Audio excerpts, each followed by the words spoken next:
Welcome and thank you for tuning in to episode number 16 of 10 Tesla Topics, your show for Tesla-related news, rumors, and stories. My name is Max Maurice, and today's show is for Saturday, March 18th, 2016. Topics discussed today are the following.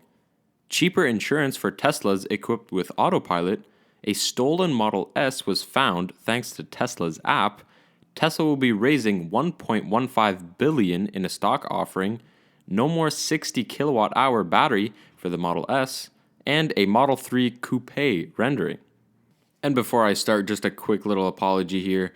There might be a lot of noise in the background, mostly yelling, cheering, maybe music. Currently, it's Friday night right now as I'm recording this episode, and it's, as you probably know, it's just St. Paddy's Day, and I'm in my room, in my residence here, recording a podcast, so that tells you quite a bit about me.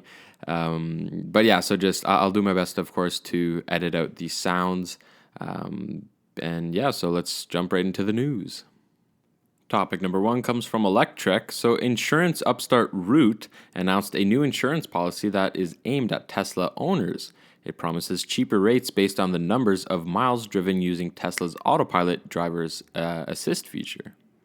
So Root requires drivers to download an app that uses GPS and other sensors on the phone to create a driving profile over a period of 2 or 3 weeks from which it can determine driver risk. Root then stops monitoring and accepts only the lowest risk drivers, which to date has resulted in roughly 70% of drivers making the cut. This lower rate incentives comes right after a NHTSA, or the National Highway Traffic Safety Administration, when they stated that Tesla vehicles' crash rate dropped almost 40% after the auto steer installation. Root shared that it has reached out to Tesla to extract real-time Autopilot usage data, but has not received a response. So this is the first of possibly many insurance incentives for Tesla and potential other cars. What other incentives do you see insurance companies offering in the near future for vehicles? Let me know in the comments down below.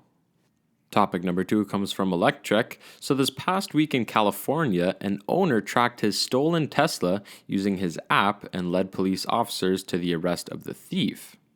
Now, in order to steal a Tesla, which of course I highly discourage, you will either need the key fob or access to the owner's Tesla account for the keyless driving with the app.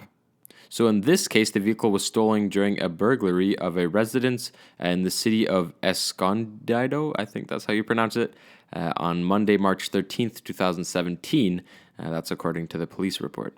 Now, apparently, the thief found the key during the burglary and stole the car.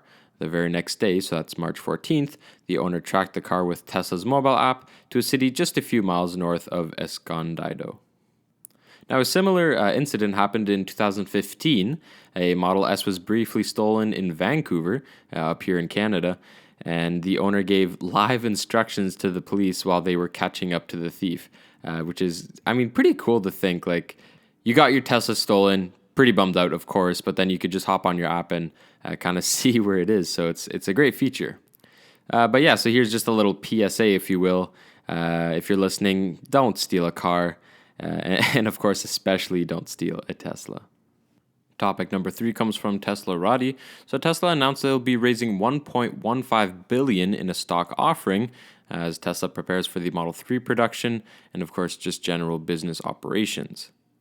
Tesla is offering $250 million in common stock and $750 million in convertible notes. The underwriters of the offering will have a right to purchase up to 15% more than the offering within 30 days. Elon Musk announced in the press release that he was purchasing $25 million of the common stock being offered. Now, you're probably aware that Tesla is preparing for the fastest growth period as they prepare for the launch of the Model 3. So Tesla is really making sure that they are prepared to do this right, and of course, on time. Topic number 4 comes from Tesla Roddy. So Tesla will be discontinuing the Model S60 and 60D on April 17th, 2017. The announcement was made by Tesla via email to Tesla customers. And as you might have noticed, the Model S and Model X will both share the same battery configurations following the discontinuation of the 60 kWh battery pack, leaving the 75 kWh battery pack as the entry-level battery option. Tesla says that 1 year ago, we introduced the Model S 60 kWh battery as a more affordable option to accelerate the adaptation of electric vehicles. However, most customers ended up buying an equivalent to the Model S 75 kWh.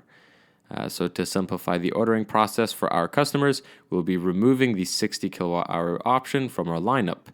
Customers who still want the opportunity to own a 60 kWh Model S will have until April 16th, 2017 to place their orders.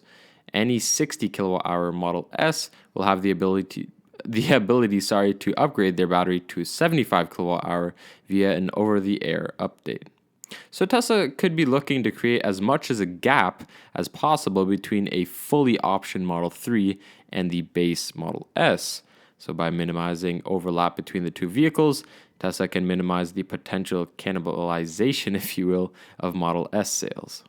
Now with that, there have been rumors suggesting that Model 3 could be offered with a battery pack of up to 75 kWh, which somewhat validates, if you will, Tesla's move to discontinue the Model S 60D in order to avoid the overlap with the Model 3. And topic number 5 comes from Electric. So Tesla's third generation platform is expected to enable several new models for Tesla, including, of course, the Model 3, Model Y, and the Roadster 4.0. But how about a coupe? So Tesla enthusiasts photoshopped pictures to see how the Model 3 would look like as a coupe. Reddit user PM_me_your_bourbon released these two pictures here.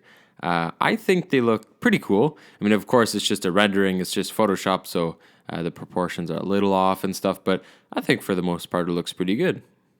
So Tesla's production plans after the Model 3 aren't really exactly clear. Musk made it clear that the Model Y is the priority after the Model 3, but the Model Y, which is supposed to be a crossover, its timeline to production is less clear. Also in the past, Musk mentioned a Roadster 4.0 to come around 2019, but that's still a few years away. But enough about the Y and the Roadster. What do you think of this Model 3 Coupe? Yay? Nay? Do you like it? Do you hate it? Comment down below if you'd prefer the four-door sedan or the coupe. Me personally, I think, of course, both are nice, but I think I'd have to go for the four-door sedan. I do like four doors. For a car to be two doors, I think it should be just a two-door, two-seater. Coupes, for the most part, are nice, but I don't know. Let me know.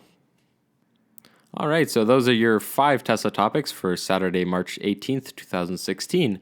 For any questions, remarks, or even criticism, I encourage you to follow the show's Instagram and Twitter pages at 10 Tesla Topics. The links are in the description below. If you wish, you can also send me an email at 10teslatopics@gmail.com. That's TENTESLATOPICS@gmail.com. But be sure to subscribe right here on YouTube to never miss an episode, and feel free to comment down below if you have something to say. So we'll see you right here next Tuesday for the next show. Thank you for listening, and of course, have yourself a model excellent day.